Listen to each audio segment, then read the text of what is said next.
Dan saya yakin lapor kita adalah lapor yang diakui oleh internasional tentang pengujian, karena kita ketahui bersama lapor kita telah berhasil banyak sekali mengungkap kasus seperti bom Bali. Badan Reserse Kriminal Polri akhirnya menanggapi keraguan Roy Suryo soal kemampuan laboratorium forensik yang dimiliki Polri. Sebelumnya, Roy Suryo, pakar telematika yang dikenal cukup vokal, meminta agar pengujian ijazah Presiden Jokowi dilakukan di laboratorium Singapura, bukan di Indonesia. Permintaan itu langsung ditolak oleh Bareskrim. Menurut Dirtipidum Bareskrim Polri, Brigjen Juhandani Raharjo, tidak ada kebutuhan untuk membawa pengujian itu ke luar negeri. Dalam konferensi pers di Polresta Surakarta, Juhandani menegaskan bahwa laboratorium forensik Polri sudah diakui secara internasional, terutama dalam hal pengujian dokumen. Bahkan, Lab4 ini sudah banyak menangani kasus besar, termasuk kasus bom Bali, hingga berbagai kasus di Direktorat Tindak Pidana Umum. Juhandani menekankan bahwa untuk urusan pemalsuan surat, kemampuan Lab4 Polri sudah teruji. Ia meminta publik percaya dengan proses pembuktian yang dilakukan di Indonesia. Lab4 kita sudah diakui internasional, sudah banyak mengungkap kasus besar, termasuk bom Bali dan kasus pemalsuan surat lainnya, ujarnya.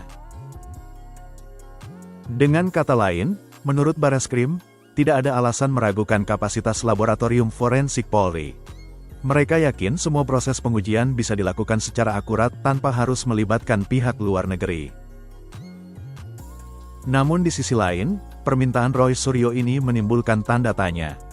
Mengapa ia begitu mendesak agar pengujian dilakukan di luar negeri? Apakah ini bentuk ketidakpercayaan terhadap independensi institusi dalam negeri? Atau ada alasan lain yang belum terungkap? Kalau laboratorium Polri sudah diakui secara internasional, sudah sering menangani kasus-kasus besar dengan sorotan dunia, mengapa untuk kasus ijazah ini justru dianggap tidak cukup?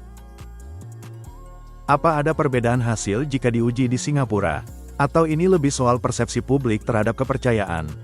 Beberapa pihak menganggap permintaan Roy Suryo sebagai bentuk kontrol terhadap transparansi, tapi tidak sedikit juga yang melihat ini sebagai langkah politis, bahkan dianggap berlebihan.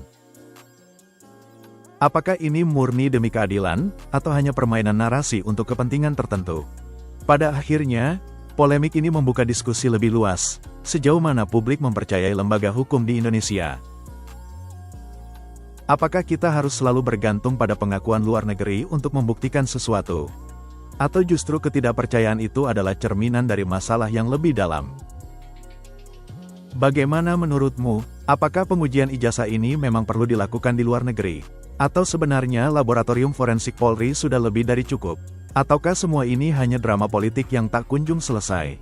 Tulis pendapatmu di kolom komentar.